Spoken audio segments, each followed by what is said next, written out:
पुणे हे एकेकाळचं छोटंसं शहर विस्तारत असताना नागरीकरणाच्या वाढत्या रेट्यामुळे पेठांच्या सीमा ओलांडून अनेक नवीन क्षेत्र विकसित झाली। यात बाणेर बालेवाडी भागाचा विशेष उल्लेख आवश्यक ठरतो।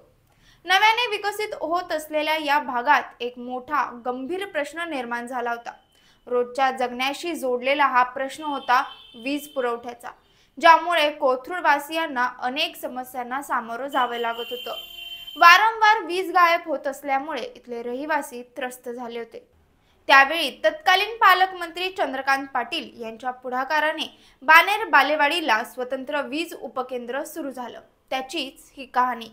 नमस्कार, मी शिवानी। आपण पाहत आहात पॉलिटिकल महाराष्ट्र। शहर वाढली तशी गर्दीही वाढली। याच गर्दीत अनेक ठिकाणी औद्योगिकीकरणही मोठ्या प्रमाणात वाढलं। यासाठी वीज पुरवठ्याचा प्रश्नही गंभीर होत गेला। इतक्या मोठ्या शहरांना वीज पुरवठा पुरवणंही अवघड होत गेलं।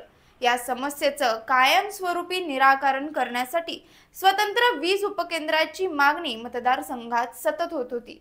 यासाठी कोथरूडचे आमदार चंद्रकांत पाटील यांच्याकडे अनेक माणसं ही समस्या घेऊन आली। त्यात चंद्रकांत पाटील यांनी तत्काळ या समस्येची दखल घेत प्रभावीपणे पाठपुरावा केला।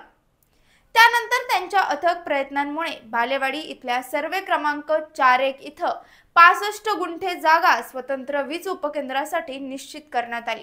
त्यानंतर काम सुरू झालं आणि अगदी कमी काळात स्वतंत्र उपकेंद्र सुरू झालं।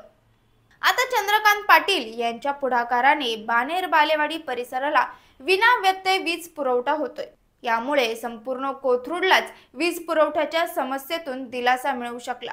मी कोथरूडचा, कोथरूड माझं असं म्हणणाऱ्या आमदार चंद्रकांत पाटील यांनी कोथरूडसाठी केलेल्या असंख्य कामांपैकी या लखलखीत कामामुळे कोथरूडकरांनाही निश्चितच अमाप समाधान लाभलं असल्याची प्रतिक्रिया आता मतदारसंघातील प्रत्येक नागरिकाकडून मिळतेय।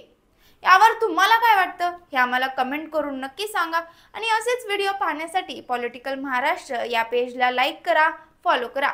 धन्यवाद।